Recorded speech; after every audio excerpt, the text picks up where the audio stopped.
Welcome everyone to History Gone Wilder, part of Half History Will Travel. I'm your host, the Wilder historian, Dr. Lucas Wilder. In the last time, Schofield attempted to keep the peace in Missouri, but was eventually transferred to the Department of the Ohio and began the Atlanta campaign, commanding the smallest army in William T. Sherman's army group, the Army of the Ohio. Now we follow Schofield through the end of the war.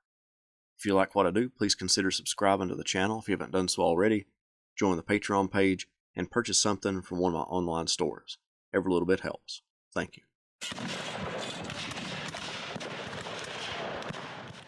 As William T. Sherman launched his bloody attacks against Joseph E. Johnston's Army of Tennessee at Kennesaw Mountain, Schofield launched demonstrations against the Confederate left flank, pushing aside rebel cavalry and occupying a high point that threatened Johnston's flank.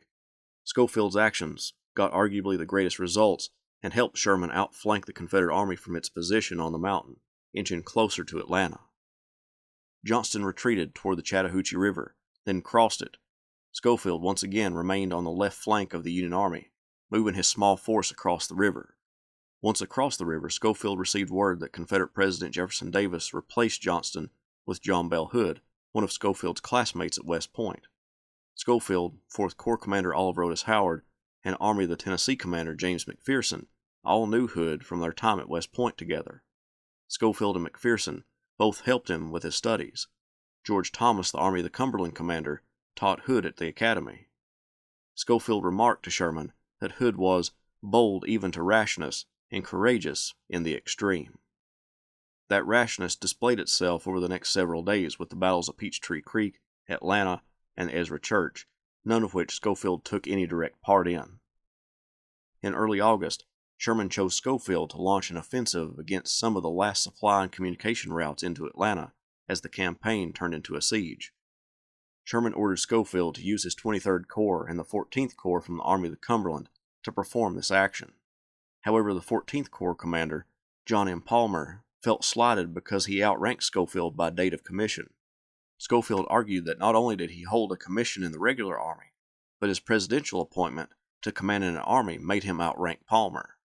Sherman attempted to solve the problem by emphasizing in his order that there needed to be one commander over this operation, and if it was left up to cooperation between the two men, it would most likely fail. Palmer resigned rather than be subjected to Schofield's orders. Sherman accepted the resignation and then replaced him. The replacement wasn't any better for Schofield, who had difficulty moving the 14th Corps to where he needed it to go, and the offensive bogged down. At the end of August, Sherman planned to untether himself from his rail line and cut the last railroad running into Atlanta that supplied Hood with all of his resources. On this large swing to the west around the city, Schofield performed great service, placing his men across the railroads south of Rough and Ready. The 4th Corps, commanded by David Stanley, attached itself to Schofield's flank. Sherman issued orders for Schofield to be subject to Stanley's orders. There's two reasons why Sherman may have taken a different approach with Stanley as opposed to Palmer. One, although Schofield and Stanley held the rank of Major General from the same date, Stanley held a Brigadier General's commission before Schofield. Two, Sherman feared that Stanley may react like Palmer and resign. Sherman knew that although slighted, Schofield would do his duty, and he was right. Schofield wrote to Sherman that, "I will waive for the time being my own opinion on the question of rank and act heartily in accordance with your decision." One of Schofield's biographers wrote, "This was the kind of loyal and principled subordination to duty that Sherman admired." Sherman allowed Schofield to send the War Department his argument for his seniority to Stanley. Schofield's well-thought-out and legally backed-up position convinced the Secretary of War that Schofield was indeed senior to Stanley. To commend Schofield, his friend and War Department official Henry Halleck wrote, "Although General Stanley's claim to the command of the joint forces on the occasion alluded to is not sustained, it was nevertheless General Schofield's duty to acquiesce to your decision and obey General Stanley's orders, and the Secretary of War is gratified to find in his conduct on the occasion and in the tone of his protest the spirit and subordination so commendable in the good soldier." Schofield was endearing himself to the President, his cabinet, and the Union command, showing himself a dutiful soldier. With Atlanta disconnected from any outside help or resources, it fell in early September. As for Schofield and his reputation, he was now an experienced and reliable corps commander. He had shown steadiness and skill in handling his tiny army. Although not demonstrating any special offensive elan, he had energetically performed many flanking movements. He had attentively husbanded his command strength through prudent deployment of troops, logistical acumen, and the discreet management of replacements. With the campaign to capture Atlanta over, Schofield asked Sherman to allow him to return to Knoxville, Tennessee, where his department still needed protection from Confederate raiders. After only a week in Knoxville, Schofield set off for Freeport, Illinois, where he took care of some family business, and then publicly supported Abraham Lincoln in the 1864 presidential election. Schofield later wrote that he only endorsed 2 presidential candidates publicly in his life. This one would be the first. The second took place 4 years later when Ulysses S. Grant ran for president.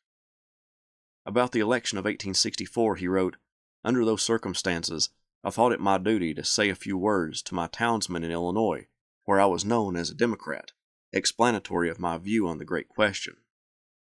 He couldn't stay north of the Ohio River for long, because politicians were accusing Schofield's department of corruption. One example of this corruption was the provost marshal of Louisville, who apparently took bribes to let men out of jail, while those unable to pay languished in their cells. There were also accusations of trading in African American recruits in order to avoid the draft. These problems arose a great deal because of Schofield being in the field during the Atlanta campaign and not at his headquarters in Knoxville. To take care of 3 problems, he appointed George Stoneman as the deputy departmental commander. Schofield did this so he could campaign with his army.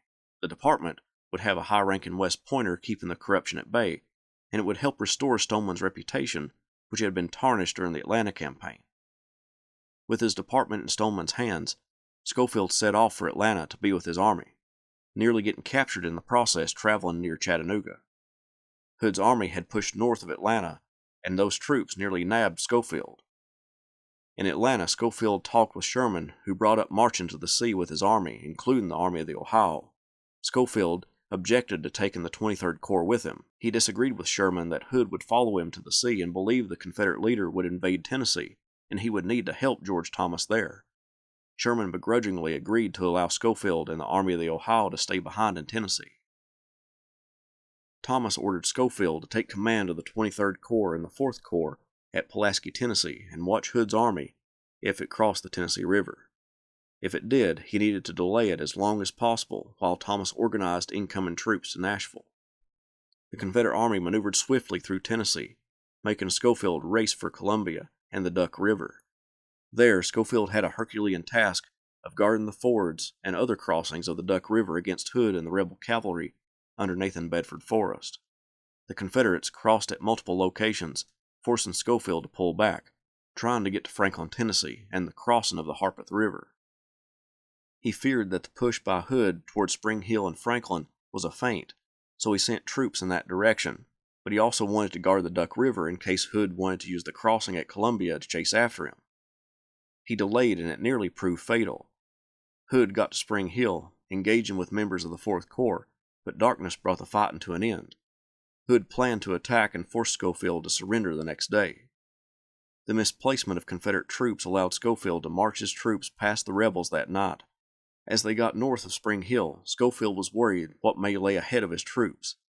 In a cold-blooded event, he sent one of his aides along the road to Franklin to report on the troops there, and waited in the darkness to hear gunfire. But all he heard was the horses' hooves growing fainter. This signaled to Schofield that the coast was clear. The general even slept a little in his saddle as the men marched that night. In later years, Schofield claimed that he was very cool and calculated and not worried. However, his actions during the campaign tell another story. One of his biographers explained it by saying, David Stanley later dismissed Schofield's claims to superior foresight and anticipation as merest bosh, and bosh it was. Schofield had tried to cover all bases. However, his gamble just barely succeeded, due mostly to unforeseen circumstances rather than shrewd calculation. He had been lucky, very lucky, but his vanity refused to accept it. Schofield's claim incensed Stanley, in part because it minimized Stanley's contribution to the Army's escape. When Schofield entered Franklin, the troops who beat him there had already built or improved on works to repel a Confederate attack. He kept one division on the north side of the Harpeth River to act as a reserve and also to secure his hold on the river in case rebel cavalry moved across it. Schofield positioned himself at Fort Granger on the north side of the river, where he could oversee his positions. It was after 4 p.m. when the Confederates attacked. As Schofield watched from Fort Granger, the Confederate column slammed into his entrenchments, and the general's heart stopped when he thought he saw the line give way. But as he strained his eyes to see through the chaos, the blue soldiers were holding their own, and reinforcements were making their way to the critical point. For 5 hours, the two sides battled. The Army of Tennessee lost multiple general officers and other men they couldn't spare. Schofield's line held, and he retreated through the night to Nashville. When he arrived, he was so exhausted that he slept for a day and a half, but before he laid down, he had to meet with Thomas. It wasn't a happy meeting. Thomas wanted Schofield to hold the Harpeth River line for 3 days to give him enough time to assemble troops to combat Hood. He was also angry with Schofield for the incorrect reporting of his casualties. Schofield's estimate was too low, and Thomas knew he would need every man he could get. The Confederate army marched to Nashville to confront Thomas, who bided his time as he waited for his cavalry to be refitted and the weather to allow him to make an attack. On December 15th and 16th, Thomas and Schofield attacked Hood's army and sent it retreating into Mississippi. Schofield knew that if he remained with Thomas, he would probably remain idle in Tennessee, and he didn't want that.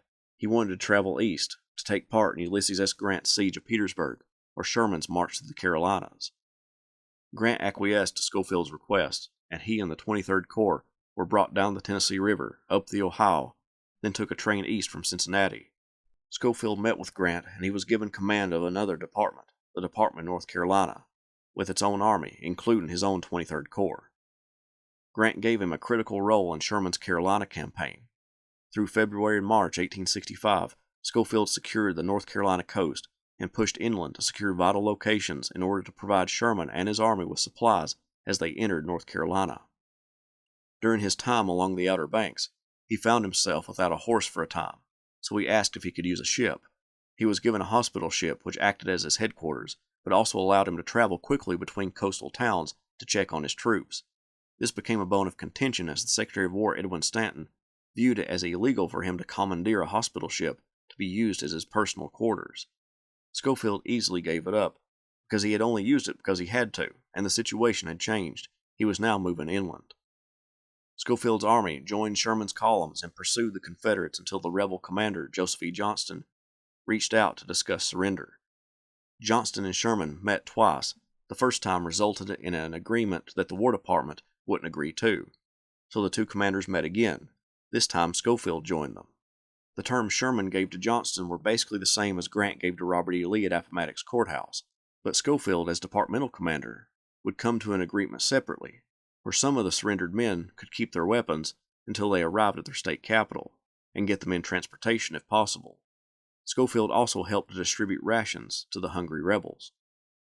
Now, the two principal field armies of the Confederacy had surrendered, and the Union armies would start the process of demobilization.